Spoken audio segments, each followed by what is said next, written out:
Мальчишки в 41-м. Школьные занятия прерывались воем сирен, и мы занимались в бомбоубежище до тех пор, пока по радио не сообщали «отбой воздушной тревоги». С Женькой творилось что-то непонятное. Я стал незаметно за ним следить. На людях он был как ненормальный, а останется один — все в порядке. А однажды Женька признался: «Думаешь, я просто так дурил? Я тренировался. Я в тыл хочу к фашистам, психам там прикинуться, а потом набрехать им все про наших, чтобы Гитлер и самолеты, и танки не туда послал». Женька, если и врал, то думал хорошее дело сделать. Хотя ложь, она всегда только вред приносит. Друзьям врать никогда нельзя.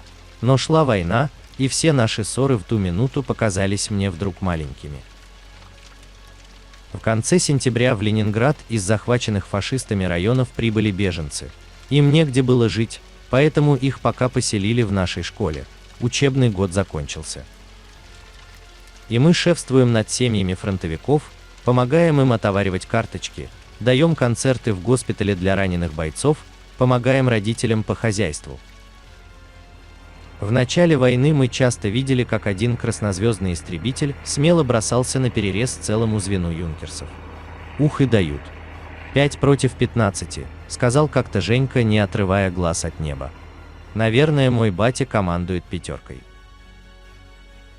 Однажды из горящего самолета выпрыгнул на парашюте фашистский летчик.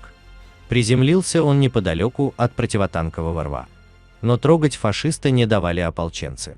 «Успокойтесь. Преступников будут судить по закону за все преступления», — сказал командир. Зима началась рано, с небывалыми холодами. Мы с Женькой по-прежнему мечтаем попасть на фронт. Вот только селенок маловато. А нормы на продукты все убывают, круглые сутки стоят очереди у булочных. Однажды я был в булочной. Когда выходил, кто-то радостно прокричал: «Немцев под Москвой разбили». И сразу булочная зашумела, задвигалась. Все заговорили о Москве. Откуда-то взялись и подробности, как сражались под Москвой панфиловцы, как танки в атаку шли.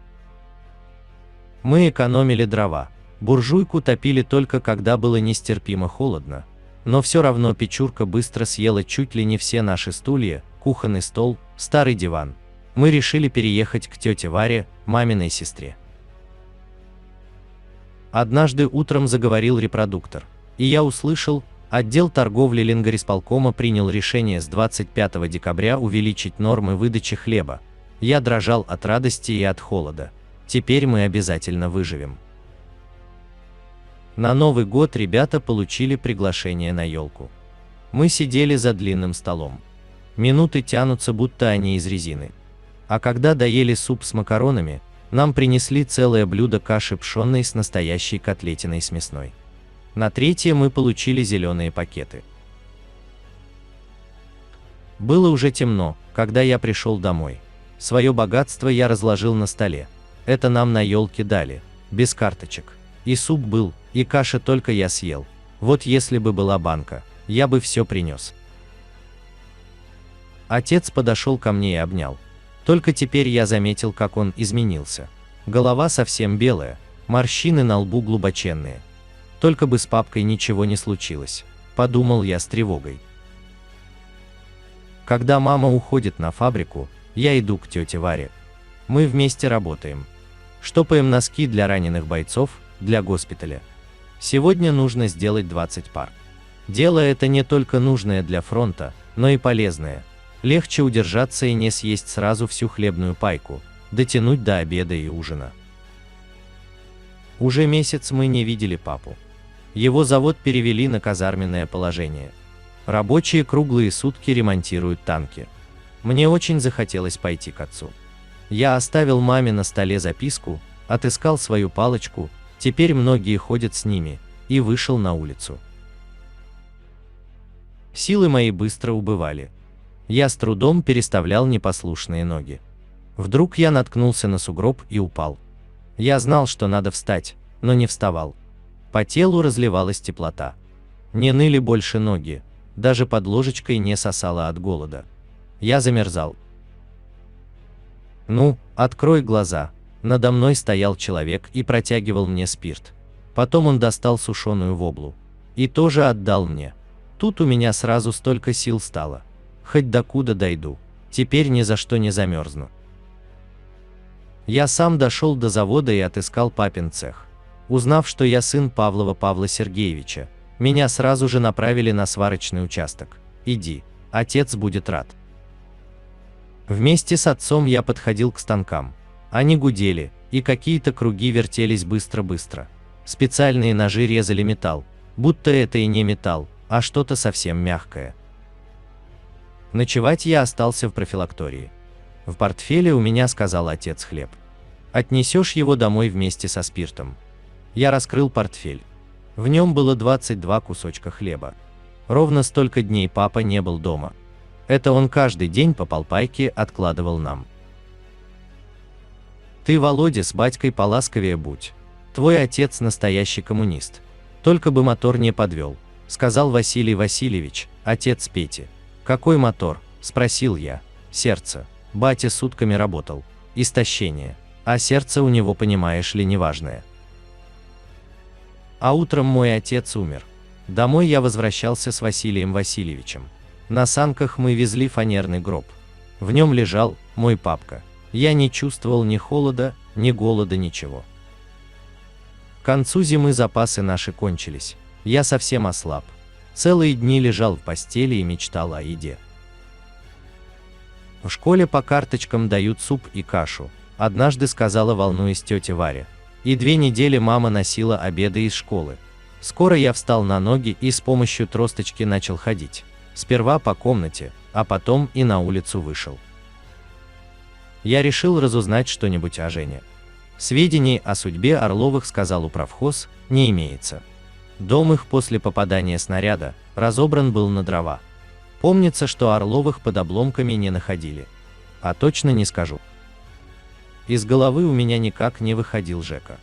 Лягу спать, закрою глаза и вижу, как мы с ним в школу идем. Как Жека надевает свой летный шлем. Ну все как было. Раньше я даже не думал, что буду так скучать о нем. А тут... Как-то вечером к нам постучали. Я открыл дверь и увидел человека. Это был отец Жеки. Он приехал за новым самолетом, но не смог увидеть семью. Всех обошел, тихо сказал дядя Дима. И ничего. Но надо держаться. Надо выдержать. А потом мы ели настоящую тушенку и пили чай с сахаром. Ужин был такой, что его всю жизнь надо помнить. И вдруг меня обожгла догадка. Ведь все эти продукты дядя Дима нес для своего сына, для Жеки. Пришла весна. Снег стаял, и во дворах, на обочинах дорог, на огородах появилась трава. Я ищу крапиву, щавель, лебеду. Их ищут многие. А моя мама не ищет. Она только по комнате ходить может. Я должен поставить ее на ноги. А для этого нужно хорошее питание. У мамы дизентерия, надо положить ее в больницу, сказала как-то тетя Варя, и по возможности быстрее, но я не согласился. Наш сосед дед Антон дал мне травку, которая росла у него на подоконнике в большом фанерном ящике, и сказал: заваришь кипятком 3 стаканами, и давай матери в день 3 раза по столовой ложке. Травка подняла маму на ноги. Теперь ее подпитать бы немного, мечтаю я, крысу бы поймать, или крапивы найти побольше, это бы такая добавка к пайку. Уже целую неделю я хожу в столовую усиленного питания. И вот однажды неожиданно увидел там Жеку. Женька это или привидение, может ли вообще Женька быть живым? Поверил и бросился как очумелый к другу. Он ко мне. Ох и встреча была. «Я тебя везде искал», — сказал я. Даже кирпичи разгребал. Я слушал Женькин рассказ, как самую хорошую музыку, и все во мне так и пело от радости. Вечером я сидел за отцовским столом и вспоминал все, что произошло за последние дни. Случайно я наткнулся на наш семейный альбом. Вот все мы, папа, мама, Галка и я на даче, в Осиповке у реки. Среди фотографий я увидел конверт со знакомым почерком. Володя, сын мой, ты уже большой. С тобою можно говорить как со взрослым. Что бы ни случилось, всегда будь человеком.